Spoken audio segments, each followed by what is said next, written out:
First breaking Telangana నుంచి కనిపిస్తోంది. గత ఏడాదంతా వరుస వివాదాలలో ఇరుక్కున్న కొండా సురేఖ ఈ ఏడాదిలో ప్రశాంతంగా ఉన్నారు. కానీ ఇవాళ హన్మకొండలో జరిగిన రైతు సదస్సులో బీజేపీని విమర్శించే క్రమంలో రాముడిపై చేసిన వ్యాఖ్యలు దుమారం రేపాయి.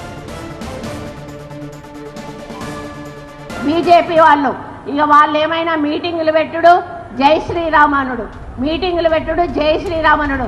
మరి జై శ్రీరామ్ అంటే పైనుంచి ఏమన్నా పైసలు పడుతున్నాయా, లేకపోతే ఏమన్నా మనకు పథకాలు వస్తానయా, ఇంకేమన్నా వస్తానయా అంటే ఏమీ లేదు.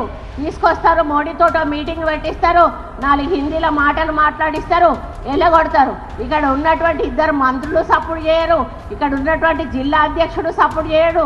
మరి కేంద్రం నుంచి రావాల్సిన మనకు ఏవైతే ఉన్నాయో వాటి నిధులను రప్పించే ప్రయత్నం చేయరు.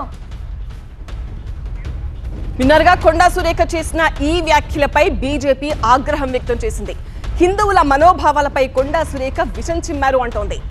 జై శ్రీరామ్ నినాదాన్ని పైసలతో పోల్చడం దారుణమంది. శ్రీరాముడిని అపహాస్యం చేసిన కొండా సురేఖకు దేవాదాయ శాఖ మంత్రిగా కొనసాగే అర్హత లేదంది టీబీజేపీ. హిందూ సమాజానికి కొండా సురేఖ క్షమాపణ చెప్పాలని డిమాండ్ చేస్తోంది.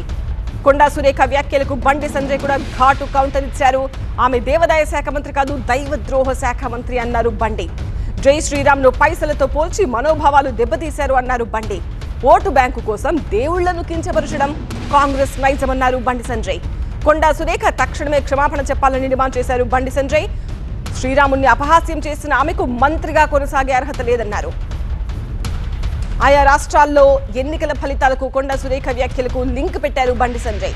శబరిమలలో స్వర్ణం చోరీతో విజయన్ సర్కార్కు తెరపడింది.